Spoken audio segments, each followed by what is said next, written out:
हिंदू पंचांग के अनुसार कार्तिक मास के शुक्ल पक्ष की नवमी तिथि को आंवला नवमी का त्योहार मनाया जाता है। आंवला नवमी के दिन आंवले वृक्ष की विधिवत पूजा की जाती है।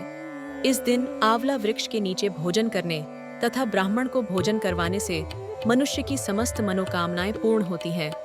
ऐसी मान्यता है कि आंवला नवमी के दिन ही भगवान विष्णु ने कोष मांडक दैत्य का वध किया था। इसी दिन भगवान कृष्ण वृंदावन की गलियां छोड़कर मथुरा चले गए थे। इसी दिन उन्होंने अपनी बाल लीलाओं को त्याग कर अपने कर्तव्य के पथ पर कदम रखा था। इसी कारण इस दिन भक्तजन मथुरा वृंदावन की परिक्रमा करते हैं। कहा जाता है कि सतयुग का आरंभ भी आंवला नवमी के दिन से ही हुआ था। एक पौराणिक मान्यता के अनुसार एक समय माता लक्ष्मी पृथ्वी पर भ्रमण करने के लिए निकली। तब माता लक्ष्मी के मन में भगवान विष्णु और भगवान शिव की एक साथ पूजा करने की इच्छा जागृत हुई। तब मां लक्ष्मी ने सोचा कि तुलसी तो भगवान विष्णु को प्रिय है और बेलपत्र भगवान शिव को प्रिय है। तभी उन्हें विचार आया, एक तुलसी और बेलपत्र का गुण एक साफ आंवले के पौधे में पाया जाता है। तब उन्होंने आंवले के वृक्ष को भगवान विष्णु और भगवान शिव का प्रतीक मानकर उसके पूजा की। मां लक्ष्मी की इस पूजा से प्रसन्न होकर भगवान शिव और भगवान विष्णु उनके समक्ष प्रकट हो गए। तब माता लक्ष्मी ने आंवले वृक्ष के नीचे भोजन बनाकर भगवान विष्णु और शिव जी को भोजन परोसा और उसके बाद स्वयं भी भोजन किया।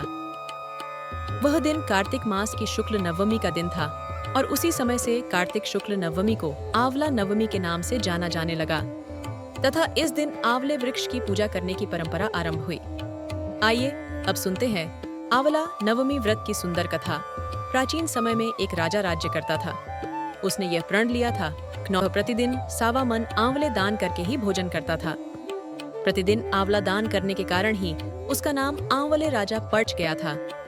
एक दिन राजा के बेटे बहू सोचने लगे कि राजा हर रोज इतने सारे आंवले दान करते हैं, इस प्रकार तो उनका सारा खजाना समाप्त हो जाएगा। इसलिए बेटे ने राजा से कहा कि उसे इस प्रकार दान करना बंद कर देना चाहिए। बेटे की बात सुनकर राजा को बहुत दुख पहुंचा और राजा रानी महल छोड़कर जंगल में चले गए। और इस प्रकार उस दिन राजा रानी आंवले दान नहीं कर पाए और प्रण के अनुसार दोनों ने कुछ खाया भी नहीं। जब राजा रानी को भूखे प्यासे 7 दिन बीत गए, तब भगवान श्री हरि ने सोचा कि यदि मैंने इनका प्रण नहीं रखा तो इनका मुझ पर से विश्वास उठ जाएगा। ऐसा सोचते ही श्री हरि ने जंगल में ही महल, राज्य और बाग बगीचे सब कुछ बना दिए और ढेरों आंवले के वृक्ष को लगा दिए। अगली सुबह जब राजा रानी सोकर उठी तो देखा कि जंगल में तो उनके राज्य से भी 2 गुना राज्य बसा हुआ है। यह देखकर राजा ने रानी से कहा, देखो रानी, कहते हैं कि स्वत को मत छोड़ो, सूरमा सत छोड़ या पिस सत की छोड़ी लक्ष्मी फिर मिलेंगे आए। आओ रानी, नहा धोकर आंवले दान करें और भोजन करें।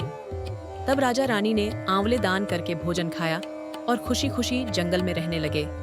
उधर आंवला देवता का अपमान करने तथा माता पिता से बुरा व्यवहार करने के कारण बहू बेटे के बुरे दिन शुरू हो गई। उनका राज्य शत्रुओं ने छीन लिया और वे दोनों दाने दाने को मोहताज हो गए। बेटा बहू मारे मारे दर दर की ठोकरें खाने लगे और संयोगवश वो एक दिन अपने ही पिता के राज्य में जा पहुंचे।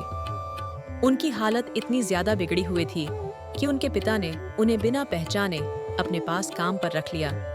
उधर बेटा बहू भी कभी सपने में भी नहीं सोच सकते थे कि उनके माता पिता इतने बड़े राज्य के मालिक भी हो सकते हैं। सो उन्होंने भी अपने माता पिता को नहीं पहचाना। एक दिन जब बहू अपनी सास अर्थात रानी के बाल बना रही थी तो उसने सास की पीठ पर एक मसा देखा।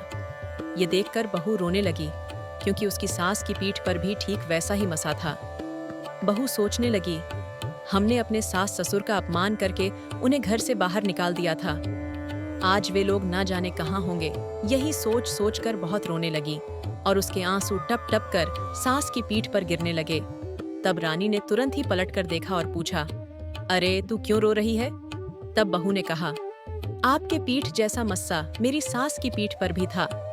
हमने उन्हें आंवले दान करने से मना कर दिया था, इसलिए वे दोनों घर छोड़कर चले गए थे। बहू की बात सुनकर रानी ने तुरंत ही अपनी बहू को पहचान लिया और उसे गले से लगा लिया तथा अपने बेटे के बारे में पूछा। तब बहू ने सास को बताया कि उनका बेटा भी यही काम करता है। ये जानकर रानी बहुत खुश हुई और बहू को समझाने लगी, अरे बहू, दान करने से धन कभी कम नहीं होता, बल्कि वह तो बढ़ता ही है। बेटे बहू को अपनी गलती का एहसास हुआ। अब तो वे भी अपने माता पिता के साथ हर रोज आंवले का दान करने लगे और सब साथ में खुशी खुशी रहने लगे। हे विष्णु भगवान, जिस प्रकार आपने राजा रानी पर अपनी कृपा की, उसी प्रकार हम सब पर भी अपनी कृपा, अपना आशीर्वाद बनाए रखे। और यदि आपको यह वीडियो पसंद आई है तो मेरे इस चैनल को सब्सक्राइब करें।